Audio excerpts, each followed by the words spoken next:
जय हिंद। प्यारे बच्चों, कसाना एजुकेशन चैनल में आपका हार्दिक स्वागत है। पिछली वीडियो में मैंने आपको संख्याओं के प्रकार तथा वास्तविक संख्याओं के बारे में पढ़ा चुका हूं। इस प्रकार एक प्रश्नावली का बेसिक कंप्लीट हो चुका है। अब अपन चालू करेंगे प्रश्नावली 1.1। 1.1 चालू करने से पहले एक प्रमेय पढ़ाना चाहूंगा। तो प्यारे बच्चों, धनात्मक पूर्णांकों के दो गुण होते हैं।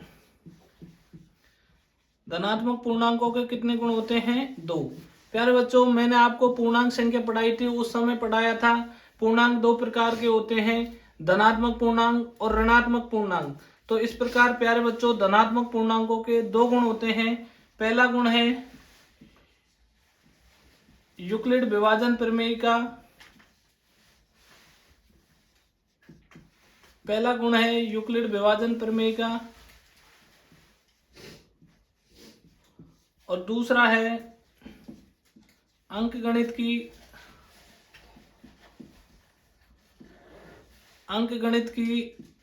आधारभूत प्रमेय। धनात्मक पूर्णांकों के प्यारे बच्चों दो गुण है। पहला गुण है यूक्लिड विभाजन प्रमेय का और दूसरा गुण है अंकगणित की आधारभूत प्रमेय। प्यारे बच्चों, आपके सिलेबस से यूक्लिड विभाजन प्रमेय का को हटाया जा चुका है। अब हमको केवल धनात्मक पूर्णांकों की दूसरी प्रॉपर्टी या दूसरे गुण अंकगणित की आधारभूत प्रमेय के बारे में पढ़ना है। तो प्यारे बच्चों, अंकगणित की आधारभूत प्रमेय क्या है? अंकगणित की आधारभूत प्रमेय है प्रत्येक भाज्य संख्या को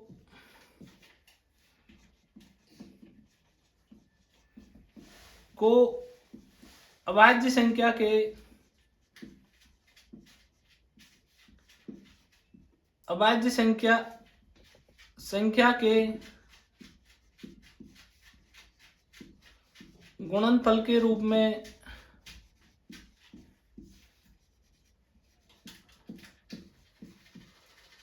गुणनफल के रूप में लिखा जाता है।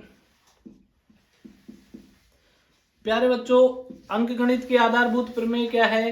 प्रत्येक भाज्य संख्या को अभाज्य संख्या के गुणनफल के रूप में लिखा जाता है। जैसे प्यारे बच्चों, सबसे छोटी भाज्य संख्या मैंने आपको बताई थी कितनी? 4। तो 4 का अगर अपन गुणनफल करेंगे तो 1 गुणा कितना होगा? 4। और दूसरा गुणनफल क्या होगा? 2 गुणा 2। तीसरा गुणनफल होगा बेटा प्यारे बच्चों 4 गुणा 1। तो प्यारे बच्चों, भाज्य संख्या कितनी हो गई अपने पास? 4। इसका गुणनफल करेंगे तो इसके गुणनफल में कौन सी संख्या आनी चाहिए? अभाज्य संख्या। तो प्यारे बच्चों, यहाँ एक न तो भाज्य न अभाज्य, परंतु 4 कौन सी है? भाज्य। इसलिए इसका गुणनफल क्या नहीं हुआ? 1 गुणा 4। दूसरा देखो, 4 भाज्य है लेकिन इसका गुणनफल किया तो गुणनफल करने पर कितनी आ गई? 2 गुणा 2। 2 कौन सी संख्या है? अभाज्य। इसलिए इसका गुणनफल कौन सा होगा? 2 गुणा 2। तीसरा गुणनफल देखो 4 गुणा 1। 4 कौन सी संख्या वो आ गई? भाज्य। इसलिए इसका गुणनफल क्या नहीं है? 4 गुणा 1। जैसे अपन ने देखा 10 का प्यारे बच्चों अपन गुणनफल करते हैं 1 गुणा 10। दूसरा गुणनफल हो गया 2 गुणा 5। तीसरा हो गया 10 गुणा 1। इसके गुणनफल में यहाँ 10 भाज्य संख्या आ गई, इसलिए यह गुणनफल नहीं है।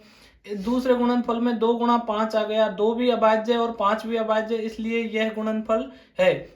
यह अंकगणित के आधारभूत प्रमेय को फॉलो करता है। तीसरा आ गया 10 गुणा 1, यहाँ 10 भाज्य संख्या आ गई, इसलिए यह गुणनफल नहीं है। इसलिए प्यारे बच्चों, अंकगणित के आधारभूत प्रमेय को आप समझ चुके हो। अंकगणित की आधारभूत प्रमेय क्या है? प्रत्येक भाज्य संख्या को अभाज्य संख्या के गुणनफल के रूप में लिखा जाता है। जैसे आ गया 20 को अपन अभाज्य गुणनखंड विधि से हल, जैसे कितना आ गया? अब प्यारे बच्चों, अंकगणित की आधारभूत प्रमेय का उपयोग के बारे में समझते हैं। अंकगणित की आधारभूत प्रमेय का उपयोग क्या है? अंकगणित की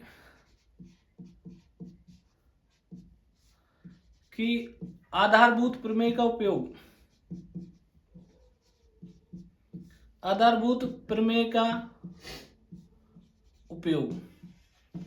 प्यारे बच्चों, अंकगणित के आधारभूत प्रमेय का उपयोग, दो प्रयोग हैं।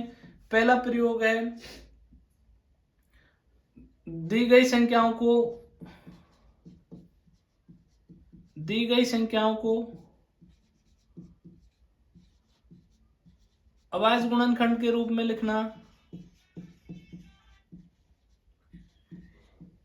अभाज्य गुणनखंड ज्ञात करने में। दूसरा प्रयोग है प्यारे बच्चों √2, √3, √5 आदि को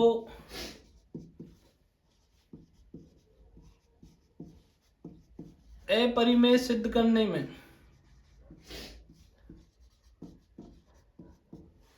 प्यारे बच्चों, इस प्रयोग से हम प्रश्नावली 1.1 को कंप्लीट करेंगे तथा इस प्रयोग से हम प्रश्नावली 1.2 को पूरा करेंगे। प्यारे बच्चों, अंकगणित की आधारभूत प्रमेय का उपयोग अपने 10वीं क्लास में कितनी जगह होता है? 2। पहला होता है दी गई संख्याओं को अभाज्य गुणनखंड ज्ञात करने में। दूसरा प्रयोग होता है √2, √3, √5 आदि को अपरिमेय सिद्ध करने में। प्यारे बच्चों, इसके बाद